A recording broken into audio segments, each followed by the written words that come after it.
Hey, this is Matt once again. Welcome back to another video. This is another paid request, this time for Amir. Thank you so much for that.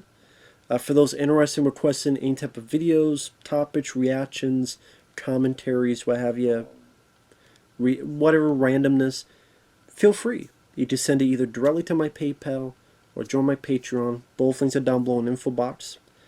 I also have a set YouTube channel, just in case, and a channel on the website Odysee, which has a lot of the stuff archived, just in case as well.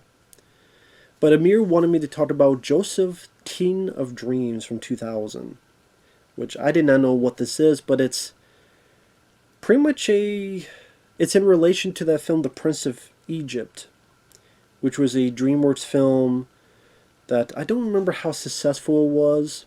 I remember having some striking visuals. Val Kilmer was the lead voice in it. Of course, very much about the Bible, Moses, getting the people out of Egypt. This is a prequel.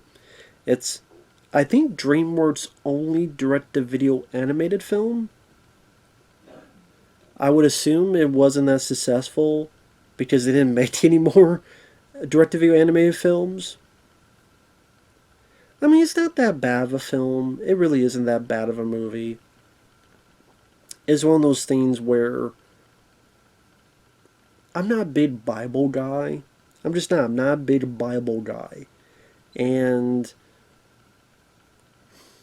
so the stories don't really intrigue me as maybe... from what I understand, this is much more...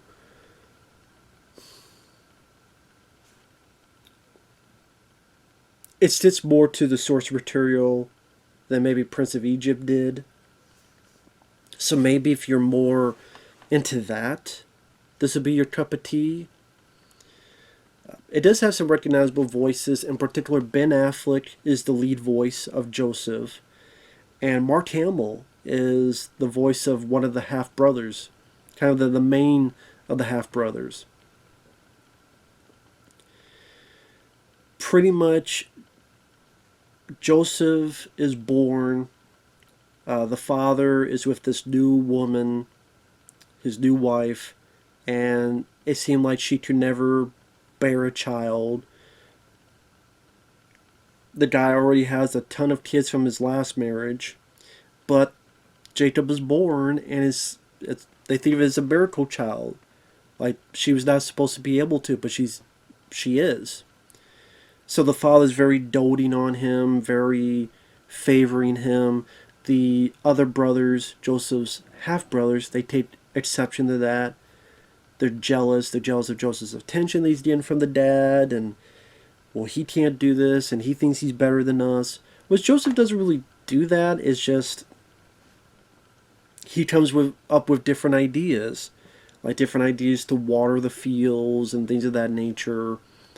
And he wants to hang out with the brothers, but the brothers want nothing to do with him. So Joseph has these dreams. And the dreams are... I would say the animation for a direct-to-video film is actually fairly well done. The dream scenes especially. Like, he sees wolves in a field, but you have this swirling background like a painting. Like an old-school painting. I don't know how to describe it, but it seems like a different type of animation detail. It makes the dreams seem more surreal and more catchy to the eye. So I thought they did a pretty valid effort on those dream sequences. But he has dreams of wolves taking out the sheep. Ultimately that does happen, although he's able to save one smaller one, but a ram dies. So of course the father's mad at the other brothers. Where were you? You were out swimming and Joseph was here by himself. So it makes the half-brothers, including Mark Hamill, even more pissed. And their father is saying, oh, God is sending you these visions of the future. And then he has another image of his brothers are around him, and then he rises up. And he tells them the truth, but they interpret, oh, you think you're better than us, huh?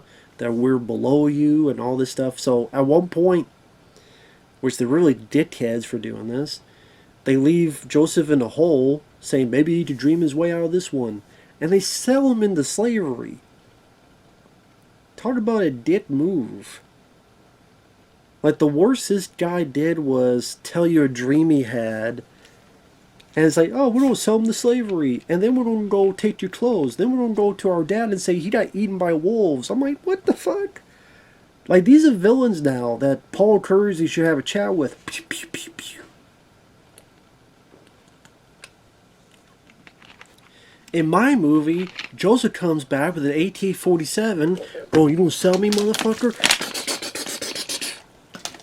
Sell your soul to the devil because your ass belongs to me. You know, and now your ass is full of bullets. So, like, Jesus Christ. So he's sold into slavery. He's bought by the captain of the Pharaoh's guards in Egypt. Very quickly becomes an assistant. The captain's wife tries to seduce him, and he's like, "No, I don't want that because, you know, your husband's captain of the guards. I don't blame him for that." So then the captain's like, "Oh, you want to fuck my wife? I'm going to kill you." And then the wife just goes, "Oh, by the way, don't do that," which I didn't buy. I think in real life she'd be like, "Okay, yeah, let him die, because I'm not going. They're not going to believe you. I'm not letting this guy find out." But no, she just immediately tells her husband the truth, and the captain realizes that he was wrong and that Joseph is innocent. But to save his reputation, he lets Joseph be put into prison, even though he's sad about it. I'm like, well, okay. Number one. Later on, when the captain sees Joseph, they act like they're big friends, but we never get a sense of them being friends, other than like a 2-minute montage of Joseph doing things and clearing out a room and fixing a room, and the captain's like, thumbs up. That's not enough time to engage to the audience that Joseph and this captain became good friends and confidants, and to lead into that they're dear friends when he finally gets out of prison. That's hard to swallow. It's hard to bear witness to that, just because of a 2-minute little montage. Also, if the wife's so willing to seduce this guy and is willing to get him in trouble, I don't buy her in 30 seconds going, actually, no, don't kill him because, yeah, I tried to fuck his brains out, and he did said no. It's like, she would just let him die and be like, it's Tuesday, it's martini night, you know, or whatever the fuck happens in Egypt, stays in Egypt. Like Vegas. But it's a, animated film, so of course, I'm sure certain things had to be changed for that, of course. But, and Ben Affleck is the lead. I like Ben Affleck. A lot of people don't. I like Ben Affleck. I liked him in The Town, and Chasing Amy, and Dogma. I liked his Daredevil movie. I liked Paycheck. Not just in real life, but I liked the movie Paycheck with John Woo. I liked a lot of the films he's in. And he's fine, but when he's trying to... I know he wasn't that old when he did this, but when he's Joseph, he's trying to sound a bit younger, and I don't 100% buy it. But it was nice to hear Ben Affleck, and once again, sorry about the neighbors' roosters. They make an appearance in all these videos. Live out on the farmland. But it's one of those things where, like, Ben Affleck did fine, but that's just because I like Ben Affleck. If you don't like Ben Affleck, then you probably feel a different way about his performance. Let's say the animation, it's not going to be as striking as Prince of Egypt because it's a lower budgeted film, it's a direct-to-video film, but I thought it was fairly capable for that direct-to-video market. Not too shabby at all, like I say, especially the dream scenes. There's another dream sequence that's animated where the Pharaoh hears about what this guy can do and interpret dreams, and he tells his story, and then Joseph tells what happened, what is going to happen. There's going to be years of success, but then there's going to be years of famine. And what you need to do is you need to take bits of this food and put in safekeeping so that you guys don't starve to death. And I thought it was a bit weird where, like, I get it. Joseph's doing this because, number one, there's a bit in prison where he's taking care of this plant, this tree, and he sees it grow. And the songs, I didn't give a shit about the songs, to be honest. Whether it be, what was the name of the songs? Miracle Child, You Were a Miracle Child, You Know Better Than I don't know. Felt like I was back in youth group again or something. I was in, back to the day, I want to say probably in the late 90s. Would go to church and youth group for a bit.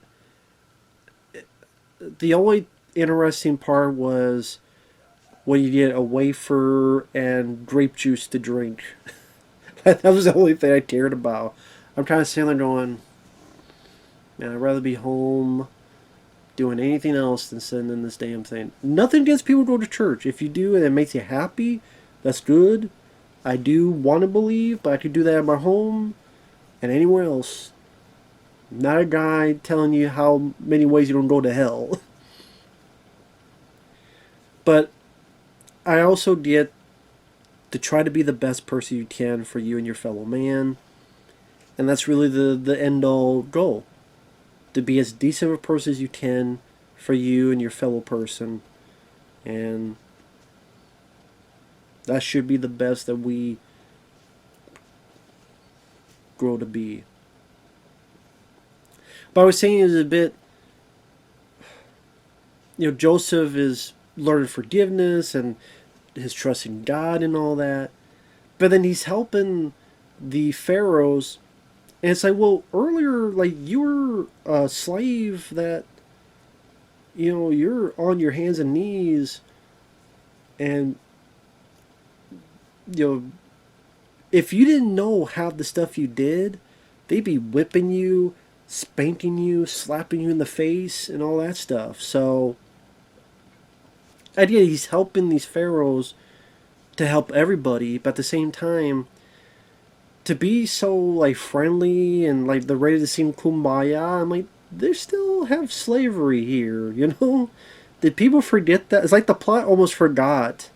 Like the plot almost forgot. Yeah, by the way, you got a bunch of slaves and you enslaved a shitload of people, and we're acting as if, yeah, we got the fields and we're ready to sing hi ho, off to work we go like the 7 fucking dwarves. So it's a bit weird. It's like, this is still a lot of enslavement going on here, and you're not really doing anything to change that. You're not really doing anything to make that better. You're kind of just, let's just not think about it anymore. Because like, what about all the other slaves? What about all the other slaves? And they kind of skip that part. They kind of, later on, don't mention that, don't mention it. It's like, come on now, movie. You can't hide that shit. But they do. Because he helps the pharaoh with his dreams, and they save the Egyptians from starvation, which is nice. And then he has this powerful... Whereas you think with that power he would kind of help with the whole slavery thing, but apparently not. Instead, he sees his half-brothers, and of course he's pissed at them. They don't recognize him, but he recognizes them. Apparently during that time, another kid has been born. And he wants a bit of revenge and payback, which I don't blame him. And that's what it does bring back. You sold me into slavery. And he arrests one, and then they bring their youngest brother in, and it looks like him. And he sees how his brothers have changed. It's supposed to be take on forgiveness, and don't let that eat your heart, eat it away. I get the sentiment, much better man than me. I'll admit that, much better man than me, forgives them. You and your families will come live here. Of course, not too long later, you're going to have the whole babies are going to get killed, and the firstborn going to get killed, and we got to get the hell out of Egypt. And so, in the back of your head, you're going, this ain't going to end the best in the future, but, it is what it is. And also, Joseph, what about you? Obviously very adamant against slavery. How about you help all the other people who were slaves? But, nah, I guess not. Such to be them. I guess such to be them. Maybe God could talk to him and go, get these slaves the fuck out of here, But, just God doesn't want to tell him that, I get, for some reason. Tough titty, you figure that out on your own. So like I said, I'm not a big Bible guy. A lot of stuff in the Bible I read and I go, I don't know. Killing babies, which is like a genocide, just kind of seems like a dickhead thing for God to do. You know what I mean? Just a little bit. The babies didn't do anything to hurt you. I know, just sometimes I read certain stuff, I'm like, kind of a dickish thing to do. I don't know how you explain that, but that's just my opinion. I want to believe, like Fox Mulder would say. I don't really subscribe to any religion. I'm open-minded to all of them. That's just my take on it. As a story, it was decent enough watch in terms of the animation wasn't too bad. It was a short enough film. Always nice to see or hear Ben Affleck because I'm a fan of the guy. Also Mark Hamill. As a story of a guy learning his role, learning his place, for the betterment of his people. The whole bit of the montage of him getting married and saving Egypt. I like that montage of sequences. I just to see where this culminated in. I'm like, okay, that's where it felt like it was his. That's why he went through these trials and tribulations to learn certain things to use, and this importance of saving all these people. Felt like there was a meaning to it all, which I understood.